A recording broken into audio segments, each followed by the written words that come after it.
बिस्मिल्लाहिर्रहमानिर्रहीम। अस्सलाम वालेकुम। जजेस का कड़ा एक्शन, कप्तान के हक में बड़ा फैसला, गेम डाल दी गई, इलेक्शन अब नहीं होंगे।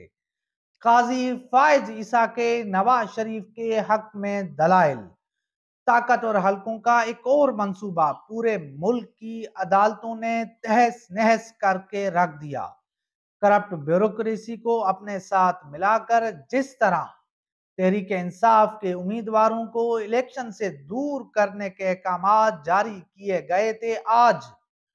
जजेस ने उन तमाम फैसलों को रद्दी की टोकरी में डालकर उनकी बत्ती बनाकर उन अफसरान को पेश कर दी है। वो अफसरान जिन्होंने एस्टेब्लिशमेंट की ख्वाहिश पर आइन व कानून को रौंद कर कप्तान के खिलाड़ियों के खिलाफ फैसले सुनाए थे, अब उनके एक एक फैसले को जजेस की जानिब से देखकर सर पकड़ लिए हैं और ये अफसरान अब अपने फैसलों पर अदालतों में जवाब देने के बजाय पतली गली से फरार होने की कोशिश में है। आज मुल्क की मुख्तलिफ अदालतों से शाह महमूद कुरैशी, जुल्फी बुखारी, ईमान ताहिर, हलीम आदल शेख, अयाज अमीर समेत तहरीक इंसाफ के कई उम्मीदवारों के कागजात नामजदगी मंजूर कर लिए गए हैं, जिसके बाद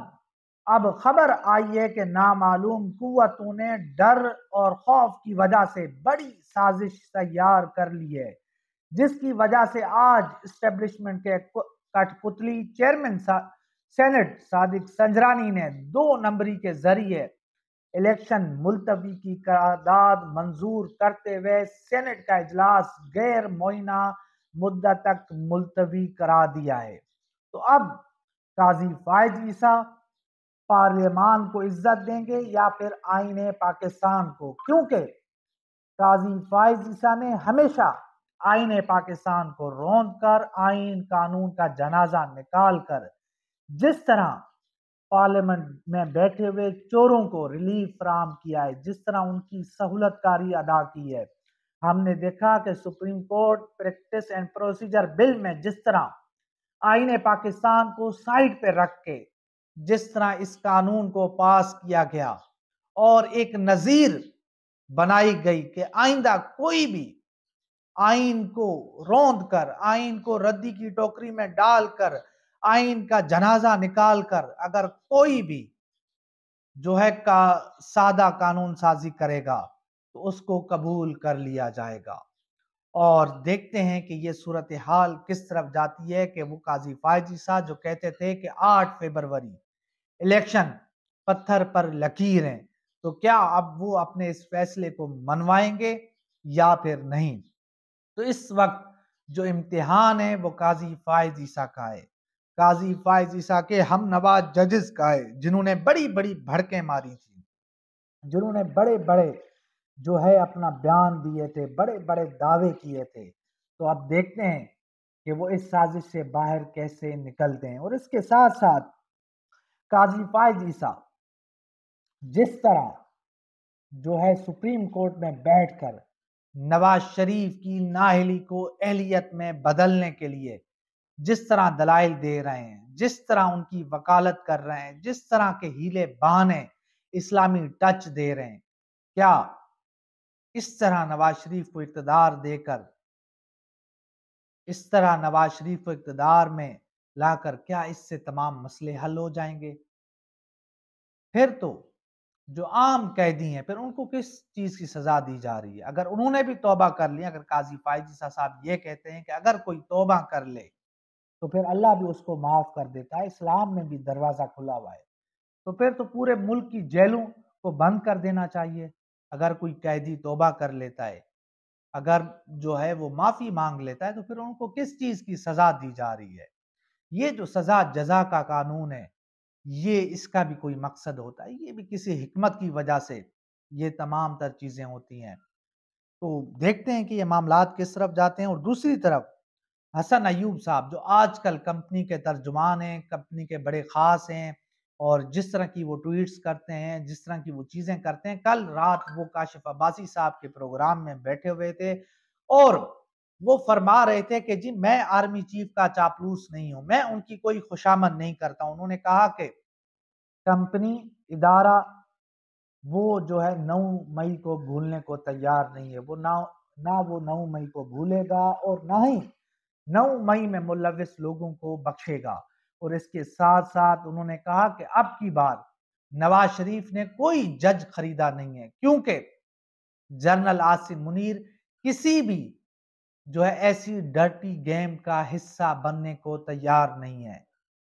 تو کاشف عباسی صاحب نے کہا کہ یہ تو وقت بتائے گا اس وقت جج کو خریدا گیا تھا یا پورے سسٹم کو۔ جیسے ہم دیکھ رہے ہیں کہ نواز شریف باہر سے آتے ہیں، جس طرح ریڈ کارپٹ بچھایا جاتا ہے، جس طرح عدالتیں مہربان ہوتی ہیں، یہ وہ تمام تر چیزیں ہیں، تمام تر حقائق ہیں، پوری قوم جانتی ہیں کہ اس وقت ججز کو نہیں، سسٹم کو خرید لیا گیا ہے۔ اس وقت جو ہے پوری طاقتور قوتوں کو خرید لیا گیا۔ اس وقت جو کچھ ہو رہا ہے وہ طاقت کے زور پر ہو رہا ہے۔ ملک میں جو کھیل کھیلا جا رہا ہے اس کے پیچھے وہ قوتیں ہیں جن کی وجہ سے جو اپنے آپ کو زمینی خدا کہتے ہیں، جو اپنے آپ کو آقا کہتے ہیں، جو کہتے ہیں کہ اس ملک کو ہم چلانے والے ہیں، یہ ملک ان کے رحم و کرم پر ہے۔ تو یہ ایک صورتحال ہے۔ دوسری طرف ہم دیکھ رہے ہیں کہ جو کچھ آج تحریک انصاف کو جتنا بڑا ایک ریلیف ملا ہے، جس طرح سے پورے پاکستان سے سینکڑوں تحریک انصاف کے امیدواروں کی جو کاغذات نامزدگی ہیں وہ بحال ہوئے ہیں، اس کے ساتھ ساتھ جیسے ہی وہ جو ایک سازش تھی، یہ جو بابو تھے، سرکاری بابو، جنہوں نے ایک فون کال کی وجہ سے، ایک فون کال کے اوپر جس طرح انہوں نے اپنے حلف کی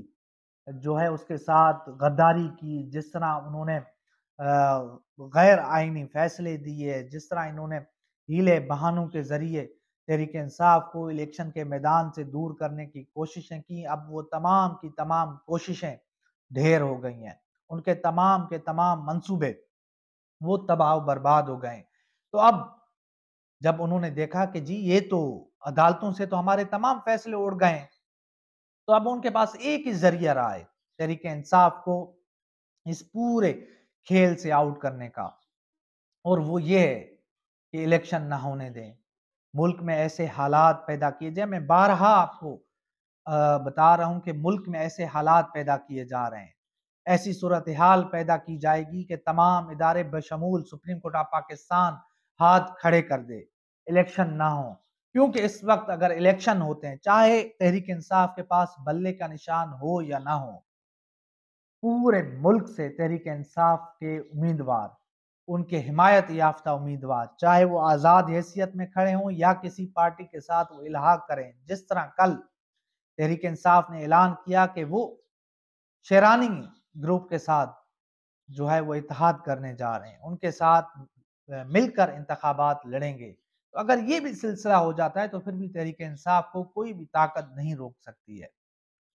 کتنی دھاندلی کر لیں گے، 4 5 10 حلقوں میں دھاندلی ہوگی، اس سے زیادہ حلقوں میں دھاندلی نہیں ہو سکتی، اتنے وسیع پیمانے کے اوپر دھاندلی ممکن ہی نہیں ہے۔ تو یہ ایک پوری صورتحال ہے جو میں نے آپ کے سامنے رکھی ہے۔ تو انشاءاللہ ملتے ہیں اگلی ویڈیو میں، تب تک کے لیے اللہ حافظ۔